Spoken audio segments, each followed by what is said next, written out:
এই ভিডিওতে আমরা একটা নতুন বিষয়ে আলোচনা করব, অপবর্তন বা ডিফ্র্যাকশন। কাকে বলা হয় অপবর্তন বা ডিফ্র্যাকশন?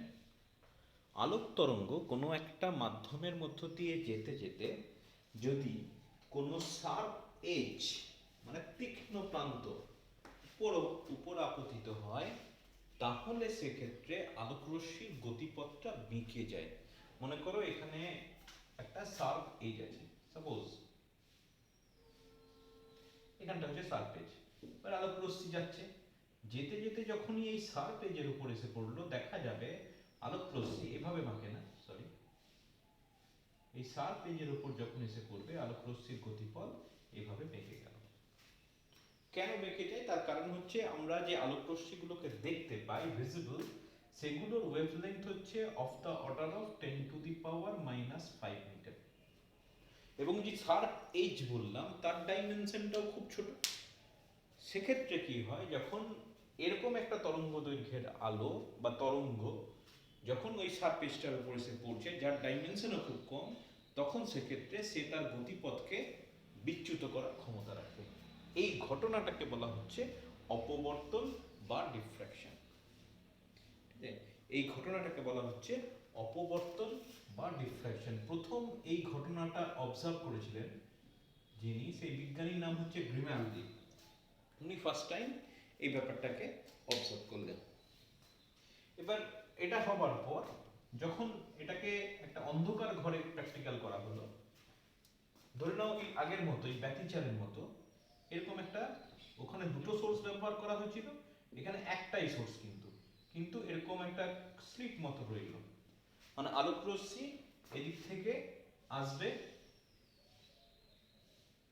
এদিক থেকে আলোক রশ্মি আসতে পারে। আচ্ছা, এভাবে আসার পর এখানে মনে করো একটা পর্দা রাখা হলো, তাহলে খুব স্বাভাবিকভাবে আলোক রশ্মি তার নিজের ধর্মের জন্য সোজাসুজি এসে এইভাবে যাবে। আর ডিফ্র্যাকশনের জন্য কিন্তু এর গতিপথটা কিছুটা হলেও পাল্টে যাবে। এই দু ধরনের রশ্মি যখন ওই পর্দার উপর আপতিত হলো, ব্যতিচারের মতো দেখা গেল। ব্যতিচারে আমরা কি পেয়েছিলাম একটু মনে করে দেখো।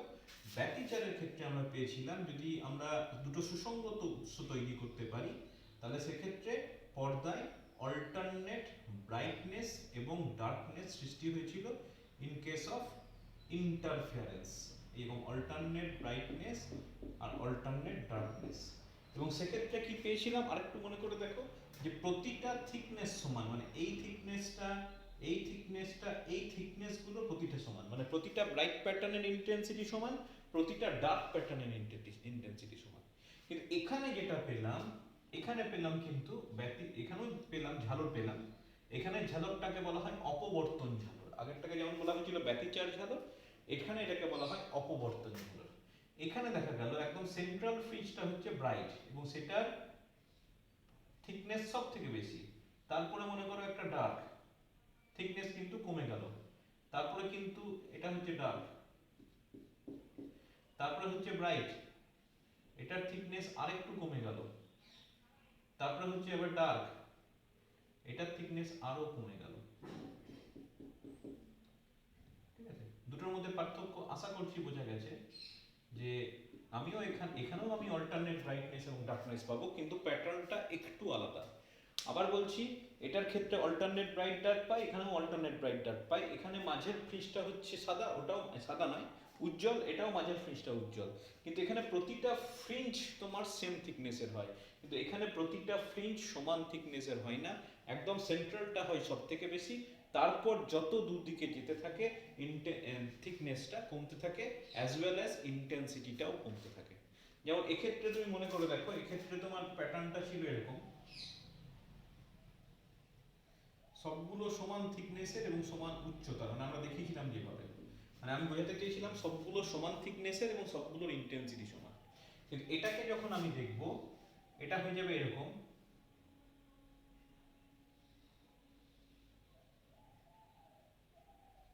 আশা করছি পার্থক্য বোঝা গেছে। এটা অবভিয়াসলি এটা হয়ে যাচ্ছে তোমার সেন্ট্রাল ফ্রিঞ্জ, মানে কেন্দ্রীয় অপবর্তন ঝালর।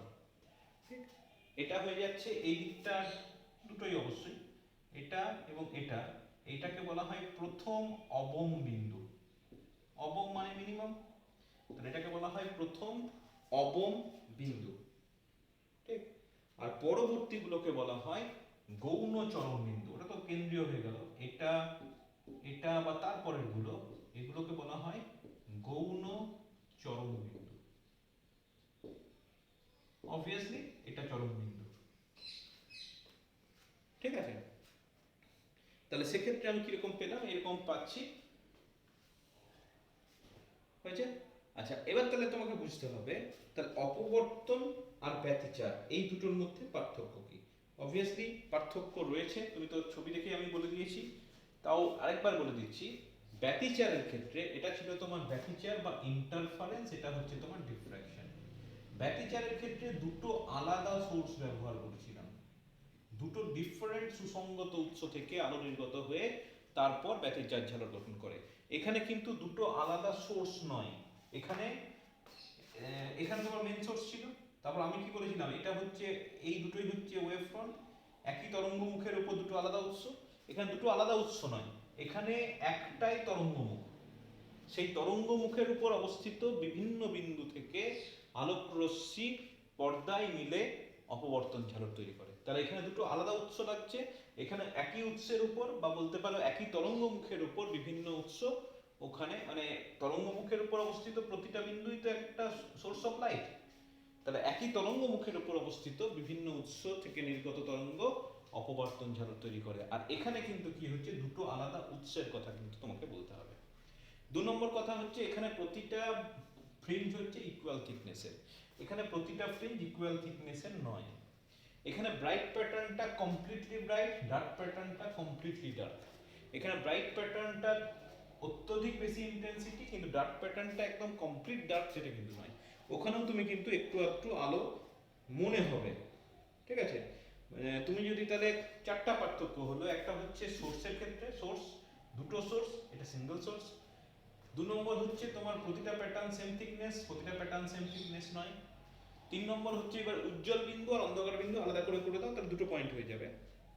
উজ্জ্বল পটির ঝালকগুলোর তীব্রতা সবার সমান, মানে এটার যা তীব্রতা, এটার তার তীব্রতা, এটার তাই তীব্রতা, কিন্তু এখানে এটার তীব্রতা হচ্ছে সবচেয়ে বেশি এবং যত আমি পাশের দিকে যাব তত ইন্টেন্সিটি কমতে থাকবে।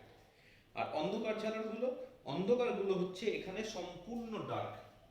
পড়েছিলে যে total energy of the bright pattern is transferred to the total energy of the dark pattern is transferred বা রিডিস্ট্রিবিউটেড টু দ্য ব্রাইট প্যাটার্ন।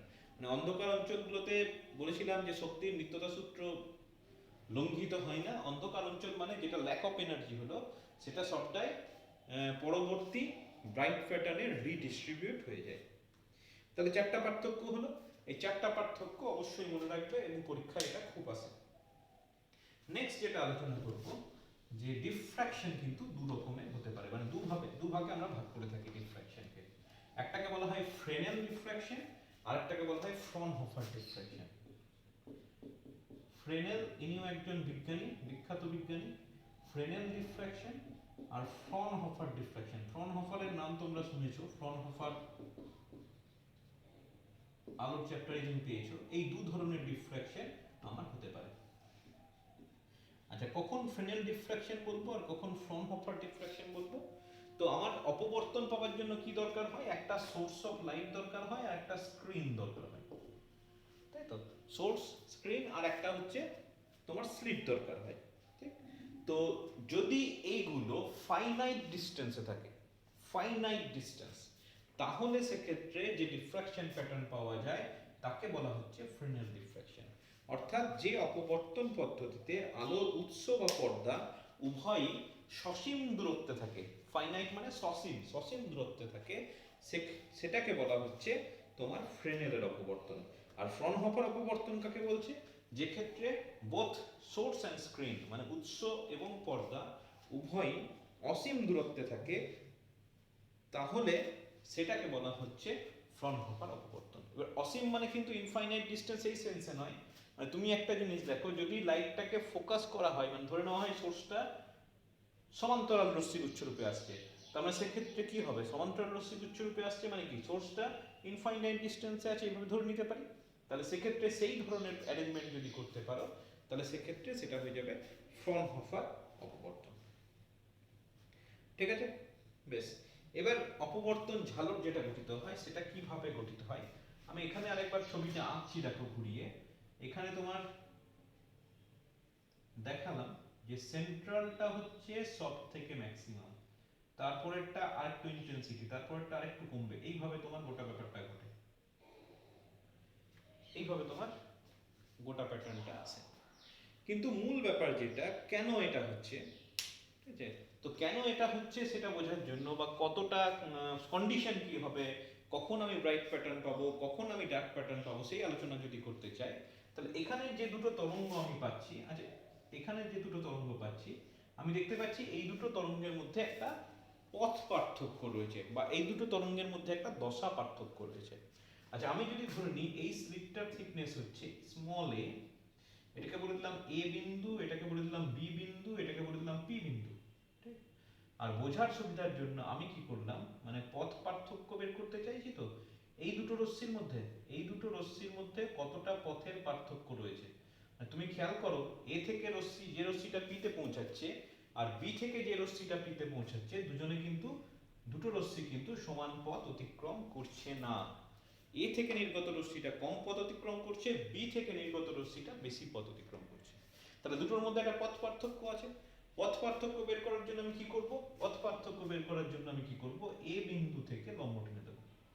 যদি এ বিন্দু থেকে ঠিকঠাক লম্ব টানতে পারি, তাহলে সেক্ষেত্রে সাপোজ এন বিন্দুতে ছেদ করেছে, তাহলে পথ পার্থক্য কতটা হবে, bn, মানে এখান থেকে এ থেকে পি আর এন থেকে পিটা সমান দূরত্ব হয়ে যাবে। তাহলে বি থেকে যেটা নির্গত হচ্ছে সেটা কতটা বাড়তি পথ অতিক্রম করছে, এই দূরত্বটা অতিক্রম করছে। এবং আমি বলে রাখি, যদি এটা মনে করো অ্যাকচুয়াল যাওয়ার কথা ছিল, যতটা বেঁকে যায় সেটাকে যদি আমি থিটা ধরি, তাহলে ম্যাথামেটিক্যালি প্রমাণ করা যায় এই কোণটাও হচ্ছে থিটা। ঠিক আছে, বাকি জিনিসগুলো মুছে দিচ্ছি তাহলে বুঝতে তোমার সুবিধা হবে। কি বললাম বোঝা গেছে? যে রশ্মিটা যদি থিটা কোণে বাঁকে, প্রথমেই বললাম যে আলোক রশ্মি কোনো সারফেসের উপর গিয়ে পড়লে রশ্মির গতিপথটা বেঁকে যায়। এই বেঁকে যাওয়াটা যদি থিটা কোণে হয় স্বাভাবিক অবস্থান থেকে, তাহলে সেক্ষেত্রে অ্যাঙ্গেল বি এ এন যে কোণটা আছে সেই কোণটা থিটা হয়ে যায়। এবং সেক্ষেত্রে ওই ট্রায়াঙ্গেল থেকে আমি বলতে পারি, ট্রায়াঙ্গেল থেকে সাইন থিটা যদি নিই, সাইন থিটা ইকুয়াল টু করে থাকবে বিএন বাই এবি, লম্ব বাই অতিভুজ। তাহলে আমার করে থাকছে বিএন ইকুয়াল টু, যেটা আমি পথ পার্থক্য বলতে চাইছি, সেটা হচ্ছে এবি সাইন থিটা। তার মানে যেটা পথ পার্থক্য, আমি যদি এটাকে ডি দিয়ে রিপ্রেজেন্ট করি, আমার করে থাকছে a sine theta. This is the path difference between the two rays that are coming from the point A and B from the same slit. ঠিক আছে, তাহলে এক্ষেত্রে পথ পার্থক্য হয়ে যাচ্ছে a sin থিটা। ঠিক, আচ্ছা কেন্দ্রীয় বিন্দুর জন্য এখানে দরকার নেই, আমরা দেখব যে এই অবমপটির জন্য কত, আর নেক্সট গৌণ চরম বিন্দুর জন্য কত হবে। তো মনে রাখবে, যদি আমি পি বিন্দুতে অবম বিন্দু চাই, ঠিক আছে, পি বিন্দুতে যদি অবম বিন্দু চাই, শর্তগুলো জাস্ট মনে রাখতে হবে, পি বিন্দুতে আমি যদি অবম বিন্দু চাই, মানে ডার্ক প্যাটার্ন, তাহলে সেক্ষেত্রে কন্ডিশন হচ্ছে a sin theta equal two n lambda. n lambda মানে কিন্তু মনে রাখবে এটা হচ্ছে 2n ইনটু ল্যাম্ডা বাই 2, অর্থাৎ ল্যাম্ডা বাই 2 এর যুগ্ম গুণিতক হলে এক্ষেত্রে তোমার কিন্তু অবম বিন্দু হবে। আর যদি তুমি গৌণ চরম বিন্দুর কথা বলতে চাও, পি বিন্দুতে গৌণ চরম বিন্দু, এটা যদি তুমি বলতে চাও, তাহলে হয়ে যাবে a sin theta this is equal to 2n plus 1 into lambda by 2। দেখে নাও, তাহলে অবভিয়াসলি n এর মান তোমার ওই যেরকম ছিল, এখানে 1 2 3 এরকম মান হতে পারে, n এর মান 1 2 3 ডট ডট ডট যা খুশি হতে পারে। তাহলে অবম বিন্দু গঠনের শর্ত হচ্ছে a sin theta equal to 2n into lambda by 2, আর গৌণ চরম বিন্দু গঠনের শর্ত হচ্ছে 2n প্লাস 1 ল্যাম্ডা বাই 2। হ্যাঁ, পাথ ডিফারেন্সের ক্যালকুলেশনটা কিন্তু তোমাকে দেখাতে হবে যদি পরীক্ষায় চাই কিভাবে কি হলো।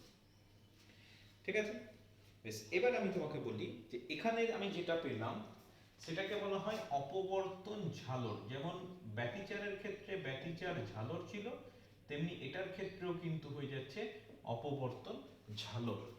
ঠিক, এবার এই অপবর্তন ঝালরে তুমি প্রথম যেটা অবম বিন্দু পাচ্ছ, ঠিক আছে, মুখ্য চরম বিন্দুর উভয় পাশে যে প্রথম অবম বিন্দু আছে তাদের মধ্যে যেটা কৌণিক দূরত্ব, মানে তুমি যদি এভাবে দেখো তাদের মধ্যে যেটা কৌণিক দূরত্ব,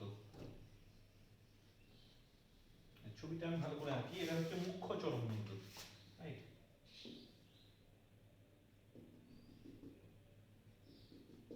স্লিটটা তোমার এভাবে আছে, এখানে তোমার স্লিট আছে, right? এখানে তোমার স্লিট হয়ে যাচ্ছে। আচ্ছা, এটা হচ্ছে মোটামুটি সেন্ট্রাল পয়েন্ট। তাহলে এটা হচ্ছে প্রথম, এটা হচ্ছে গৌণ চরম বিন্দু, এর দুপাশে অবম বিন্দু মানে হচ্ছে এই বিন্দুটা আর এই বিন্দুটা। এই দুটো বিন্দুর মধ্যে যেটা কৌণিক দূরত্ব, মানে আমি মিডল পয়েন্ট থেকে এঁকে দিলাম এইভাবে, এই কোণটাকে বলা হচ্ছে মুখ্য চরম বিন্দুর কৌণিক বেদ।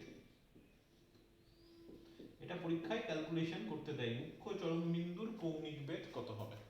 আশা করছি বোঝা গেছে যে আমার এই দিক থেকে সোর্স অফ লাইট আছে, এই সোর্স অফ লাইট আসছে, তাহলে এটা হচ্ছে তোমার স্লিটের মিড পয়েন্ট, এটা হচ্ছে স্লিটের মিড পয়েন্ট, মানে এবি যদি স্লিট হয়, ছিদ্র হয়, ছিদ্রের মধ্যম বিন্দু হচ্ছে ও। তাহলে সেই মধ্যম বিন্দু থেকে তোমার গৌণ চরম বিন্দুর দুপাশে যে অবম বিন্দুগুলো আছে, প্রথম যে অবম বিন্দু, সেই অবম বিন্দুটা যে কোণ উৎপন্ন করবে সেটাই হয়ে যাচ্ছে মুখ্য চরম বিন্দুর কৌণিক বেদ। আরো স্পেশালি লিখে দিই, এটা হচ্ছে মুখ্য চরম বিন্দুর কৌণিক বেদ। তোমাকে পরীক্ষায় এটার ক্যালকুলেশন করতে দেবে যে মুখ্য চরম বিন্দুর কৌণিক বেদ বা রৈখিক বেদ হতে পারে। রৈখিক বেদ মানে জাস্ট এই ডিসটেন্সটা, লিনিয়ার ডিসটেন্স। রৈখিক বেদ বা কৌণিক বেদ যে কোনো একটা ক্যালকুলেশন তোমাকে পরীক্ষায় দিতেই পারে, এবং এটার জন্য 2 নম্বর তোমার থাকে পরীক্ষায়। এবার এটা রাশিমালা কিভাবে বের করবো দেখো, খুব সিম্পল ক্যালকুলেশন, খুব সহজ ব্যাপার। যে আমি যদি এভাবে একটা দাগ টেনে দিই একদম মিড পয়েন্ট থেকে, এবং এই কোণটাকে যদি আমি থিটা বলি, অবভিয়াসলি তাহলে কৌণিক বেদ হয়ে যাবে 2 থিটা। মানে অ্যাকচুয়ালি দেখা গেছে যে যত কোণে বিচ্যুত হয়, ওই যে বললাম রেখাটা বেঁকে যাবে, যদি ওটা যদি থিটা হয় তাহলে দেখা গেছে এই কোণটাও থিটা হয়ে থাকে।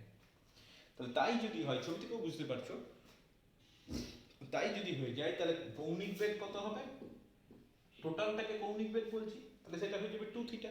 আচ্ছা, এটা পাবো কি করে, আমি অবম বিন্দু কিভাবে পাই দেখো, অবম বিন্দু পাওয়ার শর্ত হচ্ছে এক্ষুনি বললাম a sin theta equal two n lambda. এবার থিটা যদি ক্ষুদ্র হয় আমি লিখতে পারি a theta equal two n lambda, তাহলে থিটা ইকুয়াল টু পড়ে থাকছে n ল্যামডা বাই a, ঠিক, n ল্যামডা বাই a। এবার আমি কি চাইছি, প্রথম অবম বিন্দু, আমি তো পরের অবম বিন্দু চাইছি না, তাহলে প্রথম অবম বিন্দু চাইছি, তাহলে n ইকুয়াল টু হয়ে যাবে 1, তাহলে থিটা ইকুয়াল টু কত পড়ে থাকবে, ল্যামডা বাই a। খুব ইম্পর্টেন্ট একটা ইকুয়েশন পেলাম, theta equal to lambda by a। আচ্ছা, থিটা যদি ল্যামডা বাই a হয় তাহলে কৌণিক বেদ কত হবে, 2 থিটা, তাহলে এটা হয়ে গেল 2 ল্যামডা বাই a। তাহলে এটা হয়ে যাচ্ছে মুখ্য কেন্দ্রীয় পটির কি বলেছে, কৌণিক বেদ 2 থিটা, এটা আমার পড়ে থাকছে 2 ল্যামডা বাই a। কিন্তু যদি রৈখিক বেদ চাই, প্রশ্নটা একটা রৈখিক বেদ নিয়েও চেয়ে থাকে, এই কতটা ঠিক, সোজাসুজি রৈখিক বেদ। রৈখিক বেদ কি হবে, কৌণিকের সঙ্গে রৈখিকের সম্পর্ক তুমি জানো কি হয়, রৈখিক বেদ সেটাকে যদি আমি x বলি, x ইকুয়াল টু হয়ে যাবে r theta, s equal to r theta. এই যেটা যদি s হয়, s equal to r into মোট কোণ, তাহলে এই দূরত্বটা তোমার জানতে হবে। আমি ধরে নিচ্ছি এই দূরত্বটা হচ্ছে d, রাইট, d মানে হচ্ছে মধ্যবর্তী দূরত্ব। তাহলে সেক্ষেত্রে এটা হয়ে যাবে x ইকুয়াল টু হয়ে যাবে d ইনটু 2 থিটা, ঠিক। তাহলে ওটা যদি আমি মান বসিয়ে দিই তাহলে পড়ে থাকছে 2d ল্যামডা বাই a। এটা হয়ে গেল মুখ্য চরম বিন্দুর রৈখিক বেদ।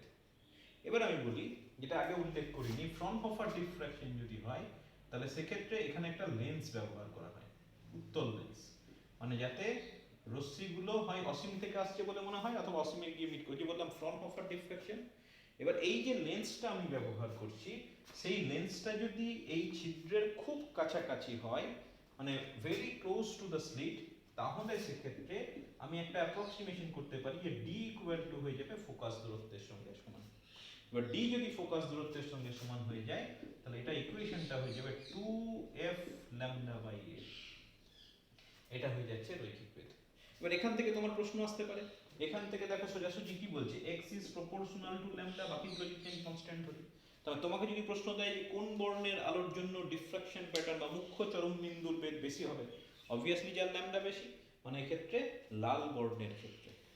এখানে ফোকাল লেন্থটা কনস্ট্যান্ট লেন্সের ক্ষেত্রে। এবার তাহলে তুমি একটা জিনিস বুঝতে পারছো, ছিদ্রটা যত কম করবে এক্সটা তত বড় হবে। মানে তুমি যদি ছিদ্রটাকে অনেক বড় করে দাও তাহলে কিন্তু এখানে যেটা ম্যাক্সিমাম পাচ্ছ থিকনেসটা সেটা কিন্তু খুব বেশি পাবে না। আর যদি খুব সরু থিকনেস করে দাও একদম ছোট, সাধারণত ইন জেনারেল যা করা হয়, তখন সেক্ষেত্রে এটা কিন্তু অনেকটা মোটা হবে। এই জিনিসটা আমি এই ইকুয়েশন থেকে পাচ্ছি। অপবর্তন সংক্রান্ত যাবতীয় আলোচনা হলো, তোমরা এটা ভালো করে দেখে নেবে এবং বই থেকে পড়বে ভালো করে। বেশি আলোচনার জায়গা এখানে নেই, তোমাদের সিলেবাসে অতটা নেই, ম্যাক্সিমামটাই তোমাদের গ্র্যাজুয়েশনের সিলেবাসে আছে। এখানে যেটুকু তুমি পড়বে অপবর্তন কি, কয় প্রকার, কি কি, এবং অবশ্যই প্রতিটা টাইপ তোমাকে ভালো করে জানতে হবে। আর যেটা মেন প্রশ্ন আসে যে ব্যতিচারের সঙ্গে এই ঘটনার পার্থক্য কি, ঠিক? তোমাকে গঠনটা চাইতে পারে কিন্তু খুব একটা এখনো পর্যন্ত পরীক্ষায় চাইনি। যে এ সাইন থিটাটা হচ্ছে পথ পার্থক্য, সেখান থেকে প্রথম অবম বিন্দুর জন্য শর্ত কি, গৌণ চরম বিন্দুর দ্বিতীয় চরম বিন্দুর জন্য শর্ত কি, এগুলো আসতে পারে। আর ম্যাক্সিমাম যেটা আসতে পারে সেটা হচ্ছে এই যে রৈখিক বেধ, মুখ্য যেটা চরম বিন্দু আছে তার কৌণিক বেধ বা রৈখিক বেধ, এটা সম্পর্কে গণনা বা সেখান থেকে ছোট প্রশ্ন আসতে পারে।